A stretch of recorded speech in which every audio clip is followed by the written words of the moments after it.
Lisa Story. Terima kasih sudah klik channel ini dan welcome bagi yang baru gabung.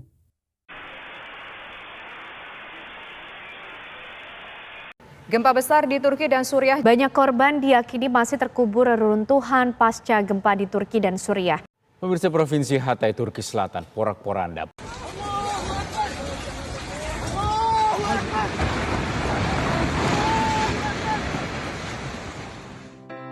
Innalillahi wa inna ilaihi roji'un. Gempa bumi berkekuatan 7,8 skala Richter dengan kedalaman 18 km melanda Turki Tengah dan Barat Laut Suriah. Tepatnya di wilayah Kahramanmaraş, Provinsi Gaziantep dekat perbatasan Suriah pada Senin 6 Februari 2023 pukul 4.17 pagi waktu setempat. Dikabarkan guncangan ini juga terasa di Mesir, Yunani, Georgia hingga Greenland. Bahkan, Italia pun sempat menyalakan tanda peringatan tsunami di sekitar wilayah bibir pantai Laut Tengah. Tine Larsen, seismolog dari Survei Geologi Denmark dan Greenland, mengatakan kepada AFP, gempa bumi besar di Turki tercatat dengan jelas di seismograf di Denmark dan Greenland. Pada siang harinya pukul 13.24, terjadi gempa susulan sebesar 7,5 skala Richter dengan kedalaman 10 km di wilayah Turki Selatan. Dalam laporan USGS, lokasi gempa susulan berada lebih ke utara dibandingkan gempa pagi, yaitu 4 km selatan tenggara kota Ekinozu. Jumlah korban tewas akibat gempa Turki Suriah per Kamis 9 Februari bertambah menjadi lebih dari 16.000 jiwa. Pihak berwenang dan medis Turki melaporkan korban tewas di Turki sebanyak 12.873 jiwa dan 60.000 orang luka-luka. Sementara di Suriah tercatat sebanyak 3.162 jiwa dan lebih dari 5.000 terluka. Dengan demikian, total korban meninggal dunia akibat gempa di kedua negara pada Kamis 9 Februari mencapai 16.000 jiwa. Keesokan harinya dikabarkan bahwa korban meninggal semakin bertambah banyak, mencapai di atas 21.000 jiwa. Korban jiwa akibat gempa dahsyat ini adalah yang terbesar di dunia untuk peristiwa gempa bumi dalam lebih dari 1 dekade. Penghitungan yang diperkirakan akan meningkat saat petugas menyisir puing-puing ribuan bangunan yang roboh. Jumlah korban ini melampaui prediksi Badan Survei Geologi Amerika Serikat yang memperkirakan 10.000 orang meninggal dunia akibat bencana ini. Cuaca ekstrim hingga badai salju yang melanda beberapa wilayah di Turki, termasuk di area terdampak gempa, kian mempersulit pihak berwenang dalam melakukan proses penyelamatan. Juga, keterlambatan tim datang ke lokasi dikarenakan banyak akses terputus, sehingga mereka baru hadir di lokasi pada Senin malam, 12 jam pertama usai bencana.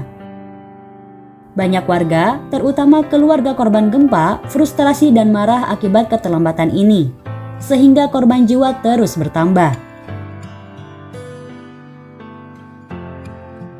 Secara ilmiah, gempa dahsyat ini diakibatkan oleh patahan Anatolia sepanjang 100 km dengan kedalaman yang sangat dangkal yaitu hanya 18 km. Akibatnya, gempa ini melepaskan energi yang jauh lebih besar ketimbang gempa berkedalaman di dalam kerak bumi.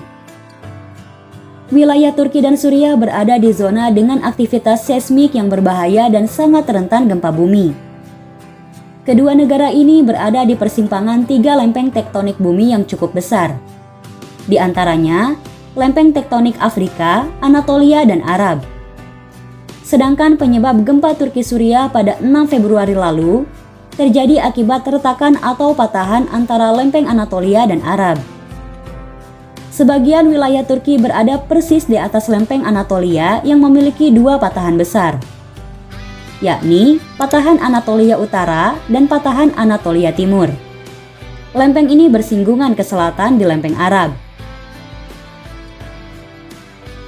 Erdogan selaku Presiden Turki mengatakan, setidaknya 6.444 bangunan runtuh akibat 2 gempa besar dalam waktu kurang dari 10 jam. Ia pun telah mengambil tindakan penanganan tanggap darurat bersama semua lembaga dan sumber dayanya terutama penanggulangan bencana dan kondisi darurat pasca gempa bumi 6 Februari lalu. Sejumlah hotel di Provinsi Mersin dan Antalya, termasuk distrik Alanya, juga siap menampung para korban gempa. Erdogan menegaskan bahwa ia tidak akan membiarkan warganya dalam kondisi tidak terlindungi. Setiap keluarga yang terkena dampak gempa akan menerima bantuan 10.000 lira Turki atau 530 US dollar. Rumah-rumah di 10 provinsi yang paling parah terkena dampak gempa akan dibangun kembali dalam waktu 1 tahun. Di sisi lain, para ahli mengatakan tingkat kelangsungan hidup dalam insiden sebesar ini di bawah 25% setelah 72 jam. Dan suhu yang sangat dingin membuat peluangnya semakin tipis. Diperlukan waktu berbulan-bulan untuk menstabilkan kawasan dan bertahun-tahun untuk pulih dari bencana. Beberapa infrastruktur tidak akan pernah diganti, karena kerusakannya begitu luas sehingga tidak dapat dihuni selama bertahun-tahun mendatang. Dan penilaian itu sangat kontras dengan sumpah Erdogan tadi. Turki umumkan masa berkabung nasional setelah gempa dahsyat itu. Semua acara olahraga nasional dan acara hiburan di Turki telah ditangguhkan hingga pemberitahuan lebih lanjut. Semua sekolah di Turki akan ditutup hingga 13 Februari. Dan pendidikan di 10 provinsi yang terkena dampak ditangguhkan hingga 20 Februari. Setelah gempa, masyarakat seluruh dunia menyampaikan bela sungkawa dan rasa solidaritas mereka dengan Turki, dan banyak negara telah mengirimkan tim penyelamat dan bantuan, termasuk Indonesia, Amerika Serikat, Uni Emirat Arab, Inggris, Rusia, dan masih banyak lagi. Lalu M. Iqbal, Duta Besar RI untuk Turki, dalam keterangan tertulisnya menyebutkan, 2 WNI meninggal dunia dan 10 luka-luka. 2 WNI tersebut yang meninggal di Kahramanmaras yaitu Nia Marlinda asal Bali dan 1 anaknya berusia 1 tahun. Mereka ditemukan meninggal dunia karena tertimbun reruntuhan, sementara suami dan bapak keluarga itu selamat. Tim evakuasi telah melakukan pemulasaraan terhadap jenazah Nia Marlinda. KBRI juga sudah berkomunikasi dengan keluarga korban. Jenazah Nia Marlinda dan anaknya dimakamkan di kota Kahramanmaras. Beberapa fenomena alam aneh dikabarkan terjadi di Turki sekitar sepekan sebelum munculnya gempa.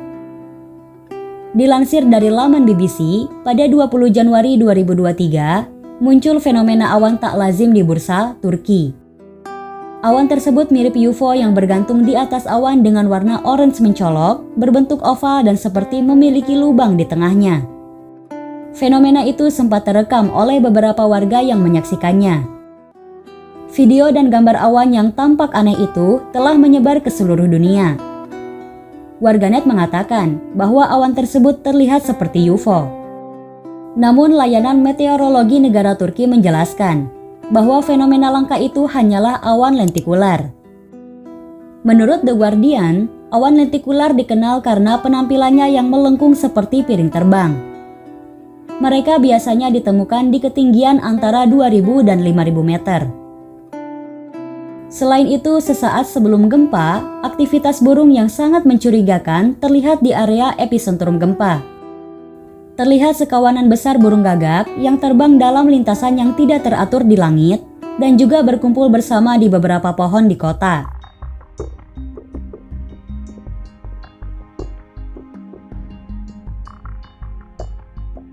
Tudingan soal gempa hasil rekayasa antara lain muncul dari wali kota Ankara, Ibrahim Melih Gökçek.